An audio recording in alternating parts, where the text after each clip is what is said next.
Welcome back to this atomic structure. In the previous topic we have seen the various terms like isotopes, isobars, isotones, etc. Now let us consider the wave character.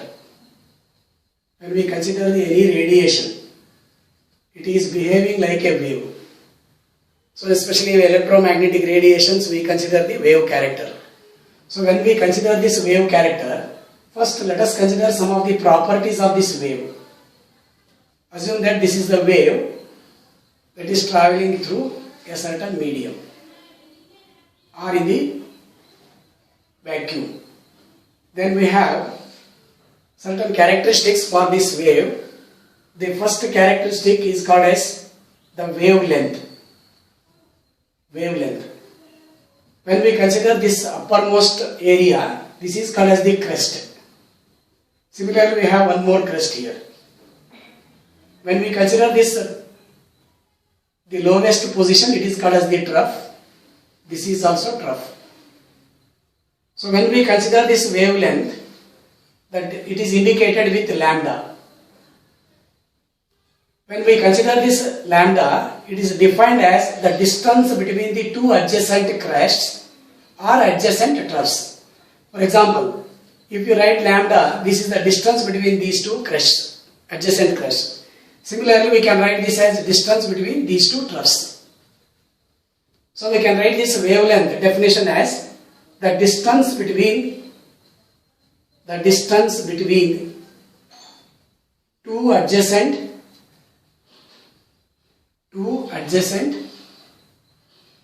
crests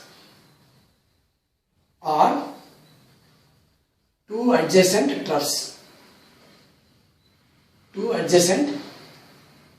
troughs. So since it is a length, it is a wavelength, it can be measured either in terms of centimeter, meter or nanometer, etc. We can also use, if very low value, we can also use that picometer. Then the second one is the frequency. When we consider this frequency, it is indicated as nu, N-U-E, nu.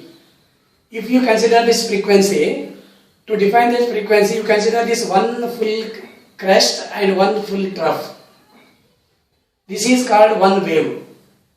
So, this frequency can be defined as number of waves passing through a given point in 1 second. Suppose you consider any particular point. The number of waves passing through that particular point in 1 second is called as the frequency.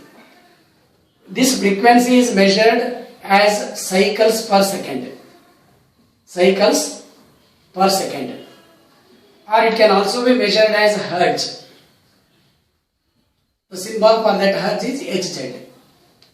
So number of frequencies, number of waves passing through a given point in 1 second is called as the frequency. Then the third one is this wave number. Wave number is indicated as a nu bar.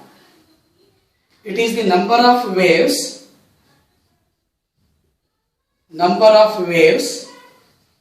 present in a unit length.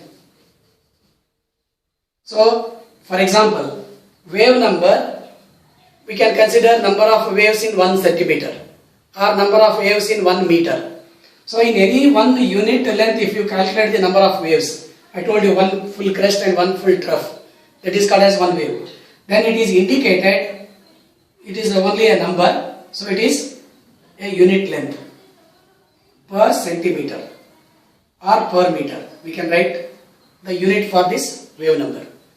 Then we consider the next property, that is velocity. This is indicated usually with c. The distance traveled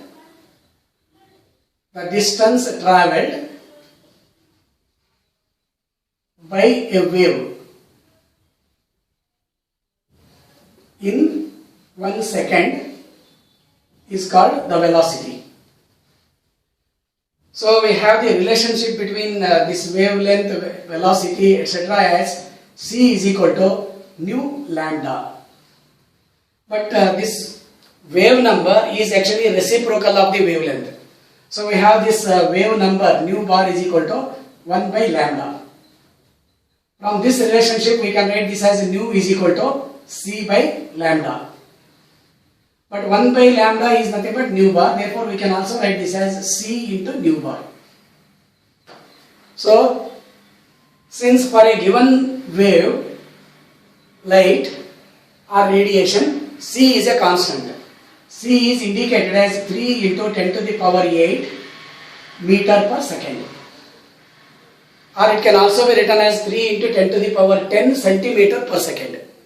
Since C is a constant value, nu and lambda, they are inversely related. Nu is equal to C by lambda we have. If nu increases, lambda decreases. This is what we are having for the relationship between the wavelength, wave number, frequency and velocity of light. The next property is this amplitude. Amplitude is indicated as A. It is defined as height of a crest or depth of a trough. Depth of a trough.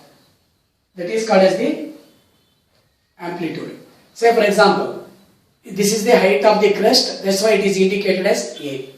This is the depth of the trough, that's why it is amplitude. So we have these various characteristics for a particular wave. In the next topic, we will consider certain other terms like Planck's quantum theory, then black body radiation and hydrogen spectrum. Once we consider this black body radiation, Planck's quantum theory and then the hydrogen spectrum or emission spectrum of any element, then by considering all those concepts, we will consider the Bohr's model for the structure of an atom. Okay, thank you.